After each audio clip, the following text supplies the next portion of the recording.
इसका अर्थ एकत्र करना भी होता है और मिलना भी।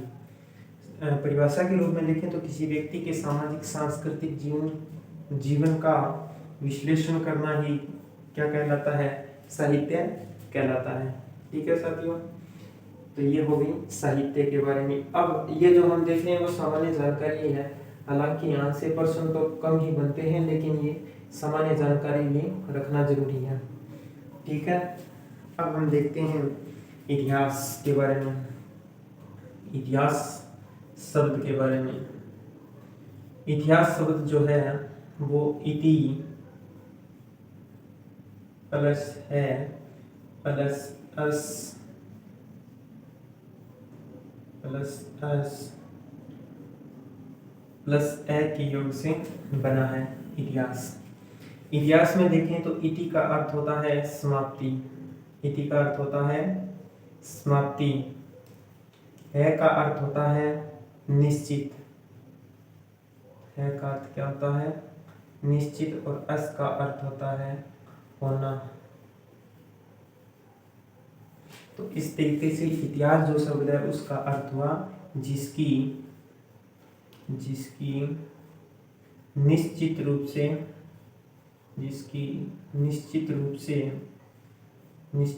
से समाप्ति हो गई हो, जिसकी निश्चित रूप से समाप्ति हो गई हो, वह क्या है, वह इतिहास है, वह क्या है, इतिहास है। ये इसका अर्थ है। ठीक है, अगर वैसे देखें तो शब्दकोश के अनुसार इतिहास शब्द के जो अर्थ हैं, शब्दकोश के अनुसार जो है वो इतिहास शब्द के अर्थ क्या होंगे। देखिए, शब्दकोश के अनुसार इतिहास शब्द का अर्थ होगा कि ऐसा ही था, ऐसा ही था, या होगा ऐसा ही हुआ, ऐसा ही हुआ। तो ये दो अर्थ होंगे इतिहास शब्द के शब्दकोश के अनुसार। ठीक है, इतिहास इति प्लस है प्लस एस प्लस ए के योग से बना है। इति का अर्थ होता है समाप्ति, है का होता है निश्चित, और अस का अर्थ होता है होना। तो इस तरीके से इतिहास शब्द का अर्थ हुआ जिसकी निश्चित रूप से समाप्ति हो गई हो, उसे इतिहास कहते हैं। शब्दकोश में इसका इतिहास शब्द का अर्थ होता है ऐसा ही था या ऐसा ही हुआ। ठीक है, अब अगर इनके बारे में इतिहास शब्द की भी बहुत सारी परिभाषाएं दी जाती है, लेकिन हम जो परिभाषा देखते हैं वो है प्रोफेसर कार्लाइल की परिभाषा है। प्रोफेसर कार्लाइल ने इतिहास शब्द की एक परिभाषा दी कि इतिहास वह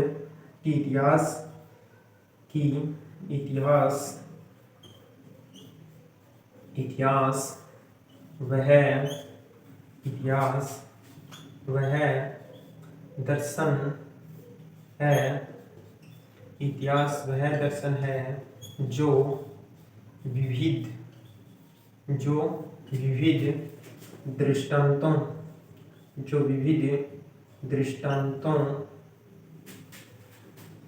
विविध दृष्टांतों के द्वारा ज्ञान प्रदान करता है, इतिहास कहलाता है, ज्ञान प्रदान करता है, इतिहास कहलाता है। ठीक है, इसको आप साथ साथ नोट करते जाना कि प्रोफेसर कार्लाइल ने इतिहास की परिभाषा दी कि इतिहास वह दर्शन है जो विविध दृष्टांतों के द्वारा ज्ञान प्रदान करता है, इतिहास कहलाता है। ठीक है, आपने ये नोट कर दिया होगा। अब हम आगे बढ़ते हैं। ठीक है, तो हमने ये तो सामान्य सी जानकारी देख ली साहित्य और इतिहास शब्द में। अब हिंदी साहित्य का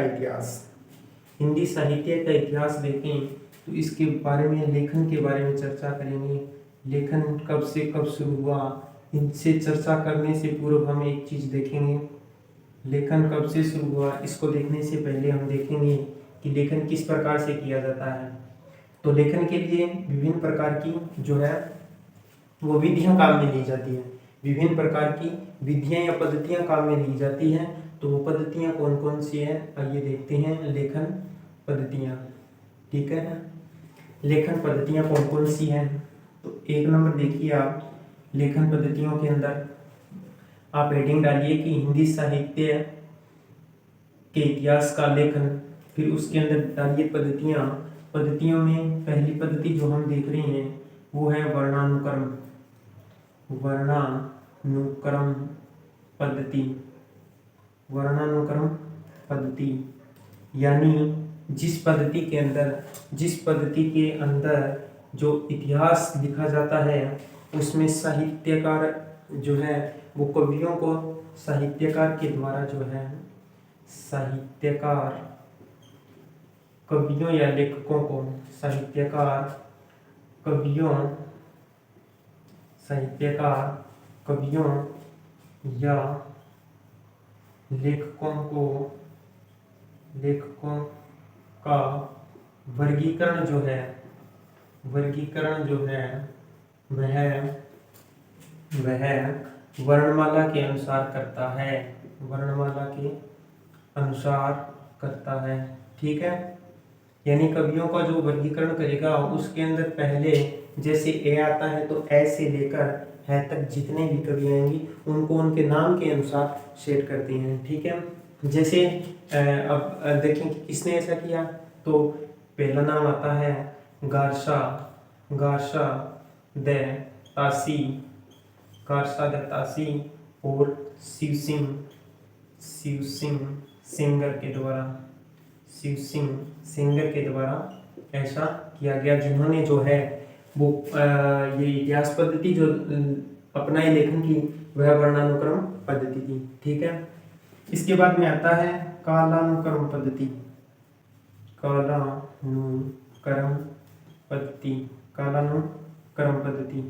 ठीक है, कालानुक्रम पद्धति में क्या होता है, जैसे इसके अंदर वर्ण अपनाया गया वैसे ही वर्गीकरण करते समय साहित्यकार के द्वारा कवियों या लेखकों का वर्गीकरण जो है वह काल के अनुसार होता है। किसके अनुसार?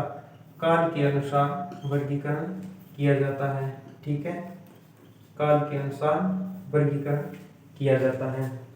ठीक है, ऐसा किसने किया? अब देखें तो इसके अंदर नाम आ जाएगा,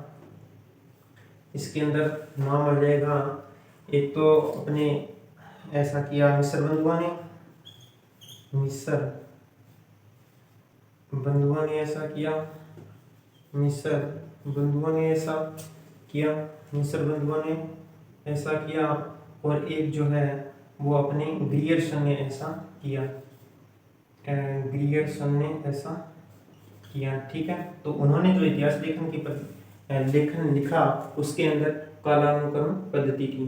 ठीक है, आपने ये साथ साथ में नोट कर दिया होगा, पहली अपनी वर्णानुक्रम पद्धति हो गई और दूसरी जो है वो कालानुक्रम पद्धति हो गई। ठीक है, अब हम आगे बढ़ते हैं नेक्स्ट पद्धति की ओर। नेक्स्ट पद्धति कौन सी है वो देखते हैं। नेक्स्ट जो पद्धति है 3 नंबर, 2 हमने देख ली, 3 नंबर जो है वो है वैज्ञानिक पद्धति। इस पद्धति में जो कवियों का वर्गीकरण होता है या लेखकों जो वर्गीकरण होता है वो होता तो काल के अनुसार ही है, यानी काल के अनुसार ही वर्गीकरण होता है। ठीक है, काल के अनुसार ही वर्गीकरण होता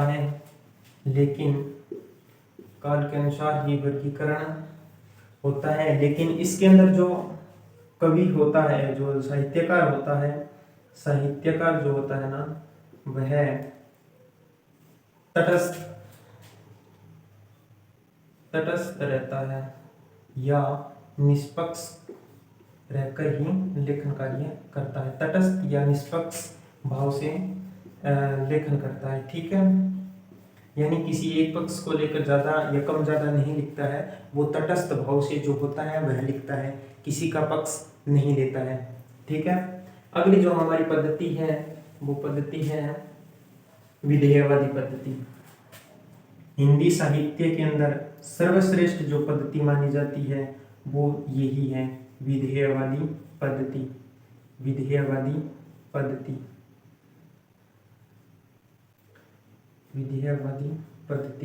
इसके अंदर अगर वैसे देखें ना, वैज्ञानिक पद्धति किसने अपनाई? वैज्ञानिक पद्धति को अपनाने वाले अगर साहित्यकारों को देखें तो उसमें आप लिख लेना, एक तो हजारी प्रसाद द्विवेदी, हजारी प्रसाद द्विवेदी,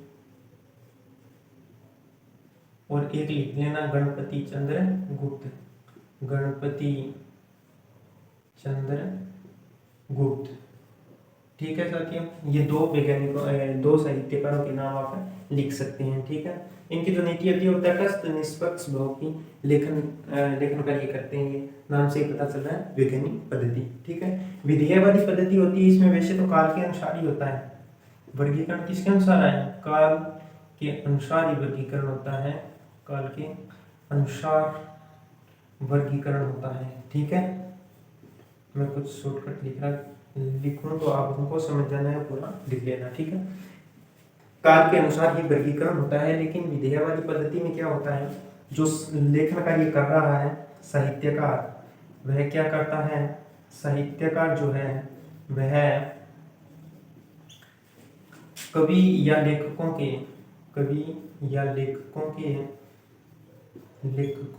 के भावगत और शिल्पगत पक्ष को ज्यादा महत्व देता है। ठीक है, तो इसके अंदर जो विधेयवादी पद्धति जो होती है, इसमें वर्गीकरण तो काल के अनुसार ही होता है, लेकिन साहित्यकार क्या करता है कि कवि या लेखकों के भाव या शिल्पगत पक्ष को ज्यादा महत्व देता है। ठीक है, इसके अंदर अगर देखें कवियों में, तो विश्व के अंदर देखें तो विश्व में तो ये पद्धति अपनाई थी तेन महाराज ने। तेन ये फ्रांसीसी वैज्ञानिक थे तेन। और भारत के अंदर देखें तो भारत में जो है वो अपने रामचंद्र शुक्ल है, रामचंद्र शुक्ल है। ठीक है, रामचंद्र शुक्ल है, आप यहाँ तक नोट कीजिए, फिर इनके बारे में आगे बढ़ते हैं। ठीक है, ये पद्धतियां होगी कालक्रमान वर्णानुसार, तो उसमें वर्ण के आधार पर होगी, कालक्रमानुसार काल के आधार पर होगी। विधेयवादी और वैज्ञानिक पद्धतियां दोनों में होता तो कालानुक्रम ही है, काल के अनुसार ही वर्गीकरण किया जाता है, लेकिन वैज्ञानिक में जो साहित्यकार वो तटस्थ और निष्पक्ष भाव से लेखन कार्य करता है, और इसके अंदर जो है साहित्यकार कवि या लेखकों के भाव और शिल्पगत पक्ष को ज्यादा महत्व देता है। ठीक है, तो आपने ये नोट कर लिया होगा, आप इनको साथ साथ नोट करते जाना ताकि बाद में परेशानी न हो।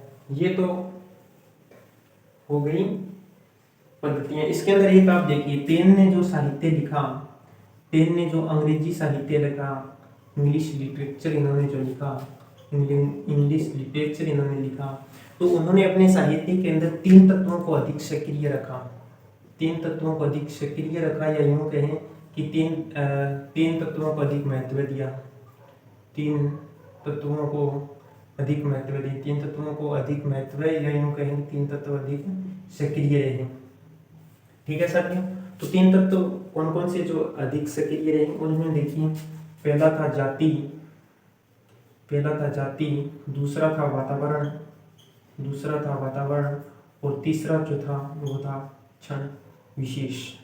ठीक है, ये तेन ने अपने जो इंग्लिश लिटरेचर इन्होंने लिखा, ये फ्रांस के थे और फ्रांसीसी भाषा में इन्होंने लिखा।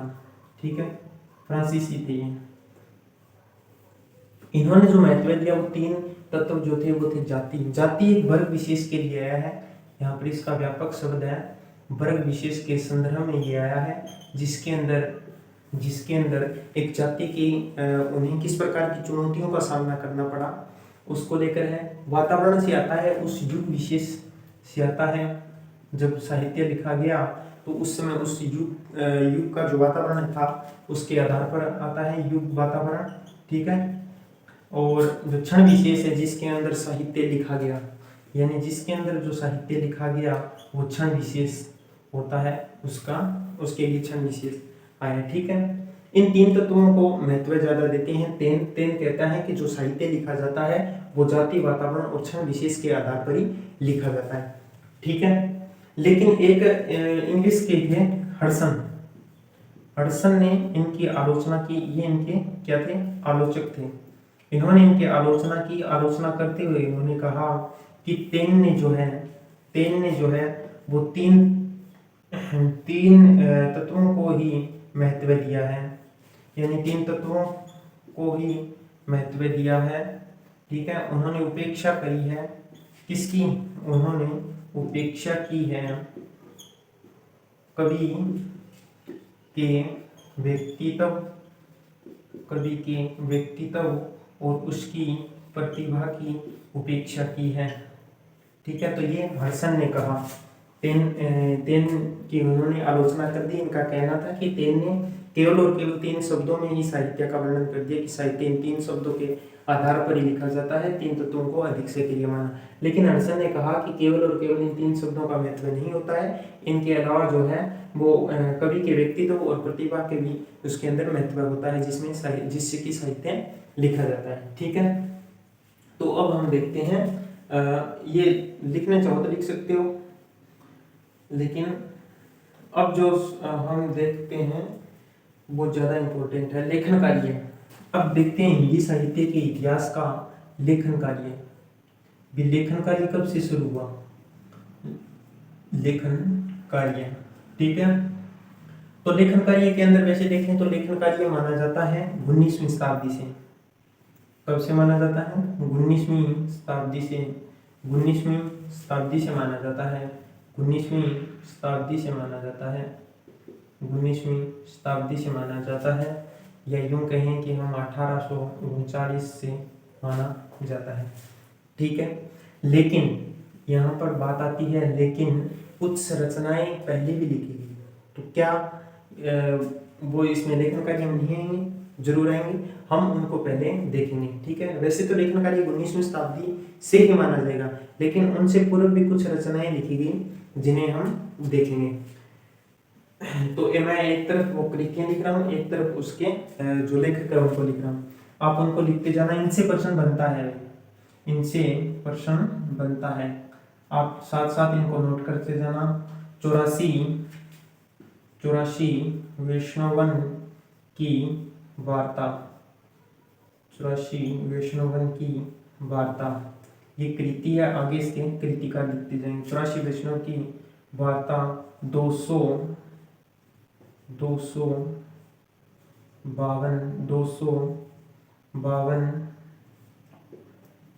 वैष्णव की वार्ता।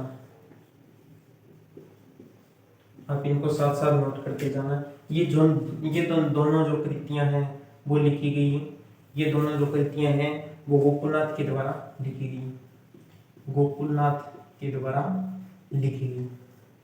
ठीक है साथियों, इनके अलावा फिर आता है भक्तमाल। ये भी कृति का नाम है। भक्तमाल किनके द्वारा लिखित है? तो भक्तमाल जो वो है वो नाभादास के द्वारा लिखित है। भक्तमाल जो है वो नाभादास के द्वारा लिखित है। इसके बाद आता है विचित्रोपदेश। विचित्रोपदेश जो आता है ये किसके द्वारा लिखित है? तो यह लिखित है कक्षेदी तिवारी के द्वारा लिखित है। ठीक है, विचित्रोपदेश किसके द्वारा लिखित है? कक्षेदी तिवारी के द्वारा लिखित है। बल्लभ दिग्विजय जो है ये कृति किसके द्वारा लिखित है? तो इस कृति के अंदर जो ये कृति जो लिखित है वह यदुनाथ के द्वारा लिखित है। यदुनाथ के द्वारा लिखित है। इसके बाद जो आता है वह है कालिदास हजारा।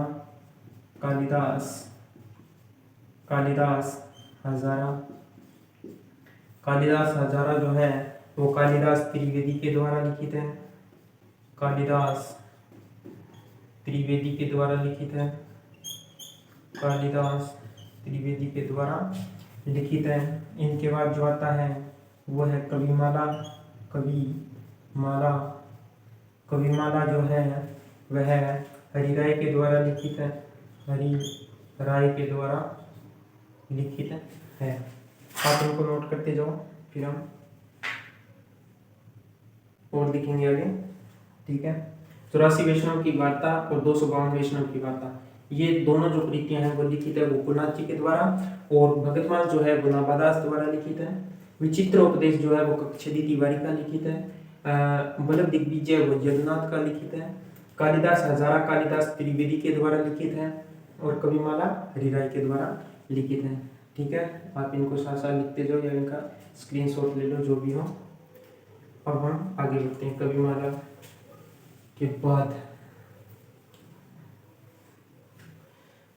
के बाद देखते हैं हम सुंदरी तिलक। कविमाला के बाद देखते हैं सुंदरी तिलक। सुंदरी तिलक जो है वो लिखित है हरिश्चंद्र द्वारा।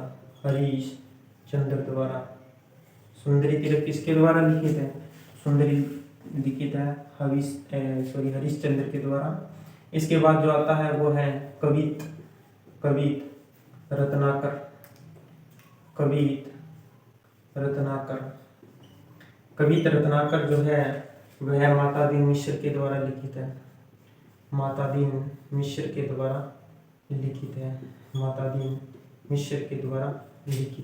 कवित रत्नाकर। इसके बाद आता है मूल गोसाई चरित। मूल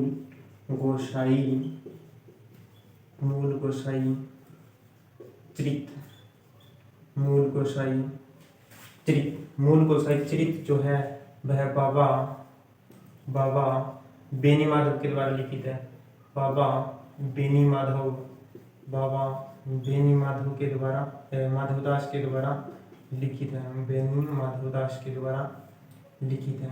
ठीक है, बाबा बेनी माधवदास के द्वारा लिखित है। ठीक है, मूल गोसाई के बाद आता है कवि नामावली। कवि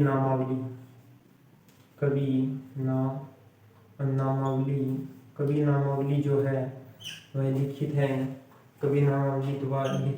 सूदन के द्वारा। और भगत नामावली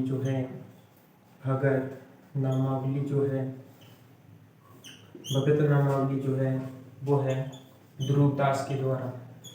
लिखित है ध्रुवदास के द्वारा। ठीक है, आप इनको लिख लो एक बार।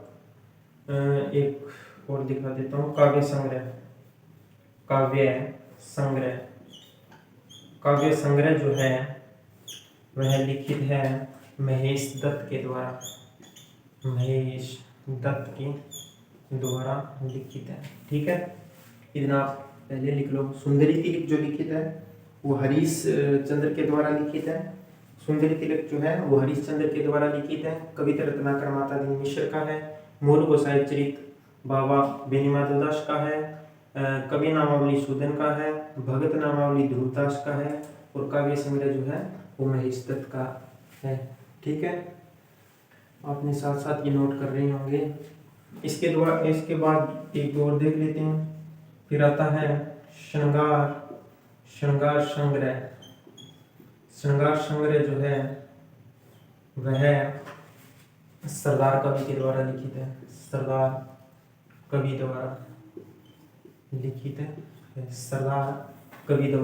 लिखित है। इनके अलावा कवि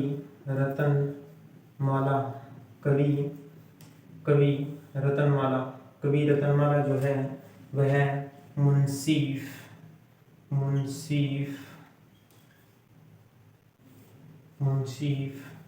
देवी प्रसाद द्वारा लिखित है। ठीक है, श्रृंगार संग्रह जो है वो सरदार कवि द्वारा लिखित है। कवि रतनमाला जो है वो मुंशी देवी प्रसाद द्वारा लिखित है। ये नीचे आपने देखे कवि नामावली सूदन द्वारा, भगत नामावली ध्रुवदास द्वारा और काव्य संग्रह महेश द्वारा। आप इनको एक बार लिख ले अच्छे तरीके से ताकि हम फिर आगे बढ़े।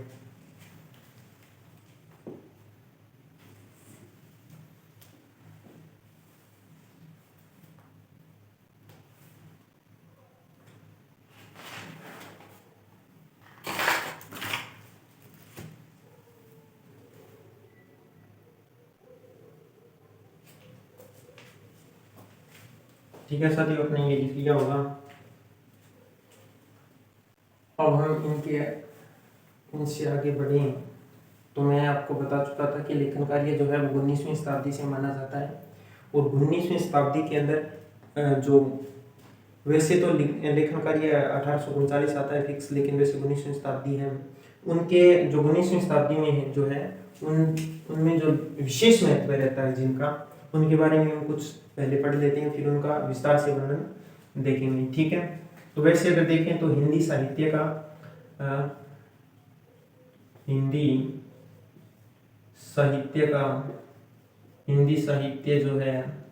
हिंदी साहित्य लेखन सर्वप्रथम किसने किया? प्रश्न तो ये भी बनता है, लेखन सर्वप्रथम किसके द्वारा लिखा गया?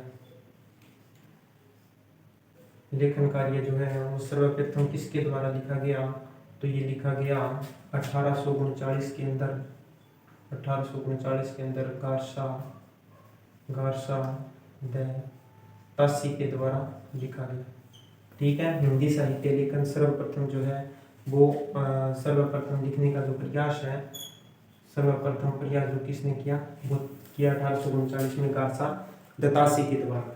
ठीक है।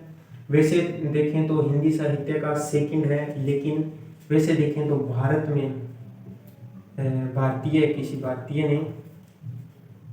ने सर्वप्रथम, अगर देखें भारतीय ने सर्वप्रथम लेखन का प्रयास जो है हिंदी साहित्य का बता रहा हूँ मैं ये, वैसे तो आपको पता ही होगा, चल ही रहा है अपना। भारतीय सर्वप्रथम लेखन कार्य जो किसने किया, प्रयास किया, वो थे ठाकुर शिव सिंह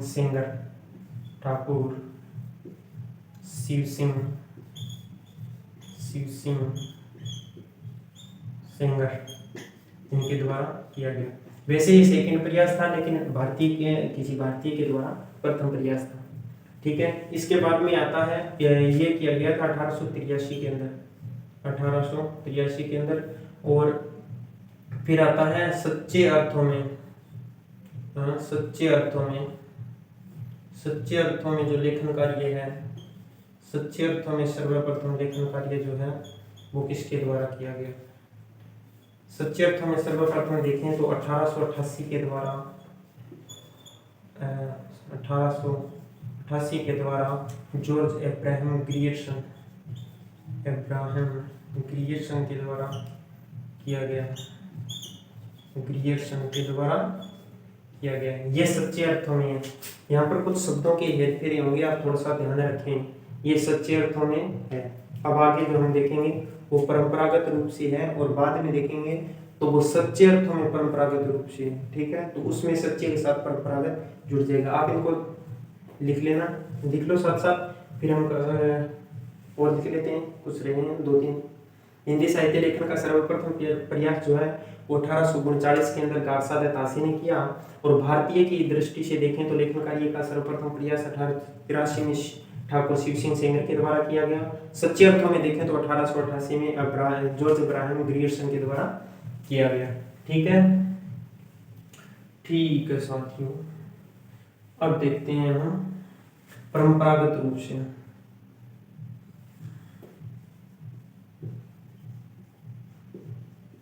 परंपरागत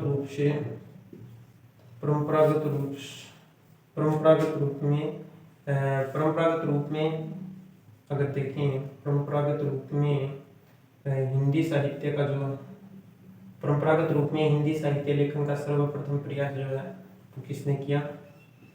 सर्वप्रथम प्रयास जो है परंपरागत रूप में, यहाँ पर नाम देख लेना, वही परंपरागत रूप में सर्वप्रथम प्रयास जो है वो मिश्र बंधुओं ने किया। किसने किया? मिश्र बंधुओं ने किया। ठीक है। ये बात है 1913 की। ठीक है। इनके अलावा फिर एक यहाँ पर शब्दों का है, फिर मैं आपको पहले बोल रहा था, इनको ध्यान से देखना। इसके बाद जो आता है वो है सच्चे अर्थों में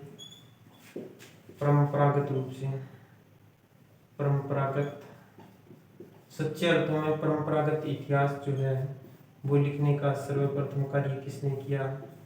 जो है वो सर्वप्रथम लिखने का जो काम है वो 29 में 1929 में आचार्य रामचंद्र शुक्ल के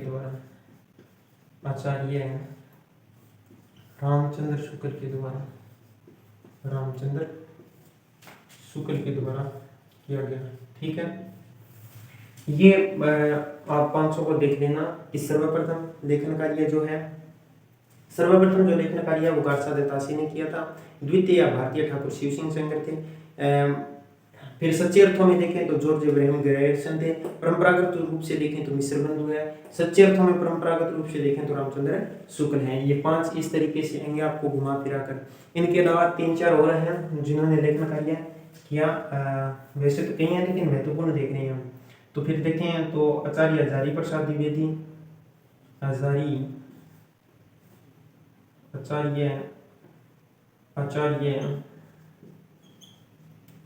हजारी प्रसाद द्विवेदी ने भी किया। आचार्य हजारी प्रसाद द्विवेदी ने भी लेखन कार्य जो है 1952 में किया। इनके अलावा डॉक्टर आपको दिखाई दे रहा होगा, डॉक्टर नगेंद्र।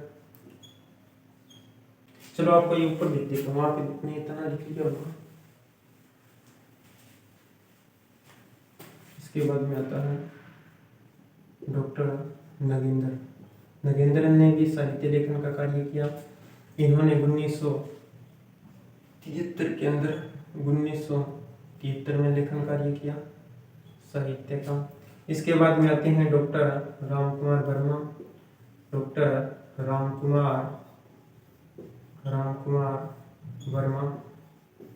रामकुमार वर्मा जिन्होंने 1938 में लेखन कार्य किया।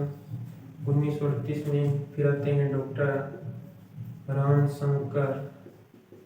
रामशंकर शुक्ल रसाल। इन्होंने जो लेखन कार्य है वो 1931 में किया। और एक और देख लो आप, डॉक्टर गणपति चंद्रगुप्त, इन्होंने जो है लेखन कार्य जो है वो 1965 में किया। ठीक है, जो 5 मैंने आपको पहले बताया थे इम्पोर्टेंट, उनके अलावा ये है उनमें आचार्य हजारी प्रसाद द्विवेदी 1952 है, डॉक्टर नगेंद्र 1973, रामकुमार वर्मा 38, रामशंकर शुक्ल साल 1931 और गणपति चंद्रगुप्त 1965 है। ठीक है साथियों, तो हम जो लेखन कार्य देख रहे थे हिंदी साहित्य का, आप लेखन कार्य पढ़ेंगे। जो हमने ये है अभी पढ़ा है इनका गार्सी देतासी से लेकर गणपति चंद्रगुप्त या यूँ कहें कि डॉक्टर नगेंद्र तक हम पढ़ेंगे। अब इनको ये जो है मेन 10 और इनके अलावा और भी हैं, उनका अब हम विस्तार से वर्णन करेंगे। ठीक है, तो मिलते हैं नेक्स्ट क्लास के अंदर। अगर आपको ये क्लास पसंद आई है तो लाइक कीजिए, शेयर कीजिए और हाँ, चैनल को भी सब्सक्राइब कीजिए ताकि आने वाली क्लासों में क्लासें आप देख पाएँ। ठीक है, जय हिंद साथियों।